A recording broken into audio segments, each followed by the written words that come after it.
लोगों ने मेरी बात नहीं मानी ना, तो मैं पुलिस स्टेशन जाकर आप लोगों के खिलाफ दहेज उत्पीड़न के साथ ही जान से मारने की धमकी के जुर्म में सबको जेल में बंद करवा दूंगी।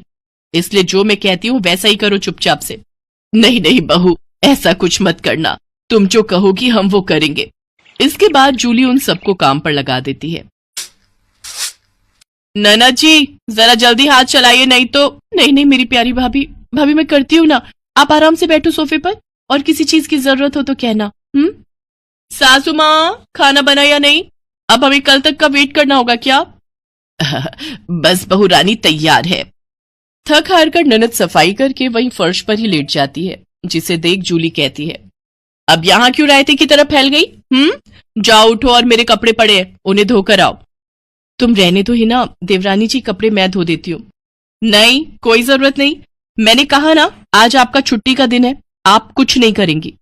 उधर सास पसीने से तरबतर होकर रसोई से बाहर आती है और सबके लिए खाना लगाती है। उफ, ये कोई खाना है? इसकी तो शक्ल देखकर ही खाने का मन नहीं कर रहा। ले जाओ ये खाना, मुझे नहीं खाना, मैं अभी अपने लिए कुछ बाहर से ऑर्डर कर रही हूँ। लेकिन बहू मैंने इतनी मेहनत से बनाया है, पूरे 2 घंटे लगे हैं मुझे रसोई में खड़े हुए। तो मैं क्या करूं? आप ससुर जी ये खाना ले जाकर बाहर कुत्तों को डालाना, और आपको जो मैंने सब्जी लाने का काम दिया था क्या वो आपने कर दिया?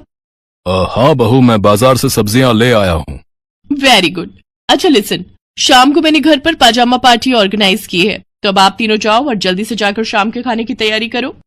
इसके बाद वो तीनों किचन में जाते हैं। हिना रोते हुए अपनी माँ से कहती है, माँ ये नई भाभी हमारे साथ ऐसा क्यों कर रही है? बड़ी भाभी ने तो कभी हमारे साथ ऐसा नहीं किया। हमारा किया हमारे सामने आ रहा है बेटी, हमने जो बड़ी बहू के साथ किया है उसी की सजा हमें मिल रही है। तभी जूली, हितांश और मानसी भी वहां आ जाते हैं। चलो सासू माँ, आपको अपने किए का एहसास तो हुआ और मेरी सहेली की कीमत भी पता चली। हाँ सासू माँ, मानसी मेरी सहेली है। क्या ये सच है बड़ी बहू? हाँ सासू माँ, ये मेरी बचपन की सहेली है और आगे की पढ़ाई के लिए विदेश चली गई थी। जब इंडिया आई तो ये हितांश से मिली और इन दोनों को प्यार हो गया। फिर जब हितांश ने मुझे इससे मिलवाया तो पता चला कि ये मेरी बचपन की दोस्त जूली है। सॉरी माँ जी, मैं आपके साथ ये सब करना तो नहीं चाहती थी, लेकिन आपने जो मेरी सहेली के साथ किया उसी का बदला लेने के लिए मैंने ये सब किया। बड़ी बहू हमें माफ कर दे, तेरी तकलीफ को हम समझ ही नहीं पाए।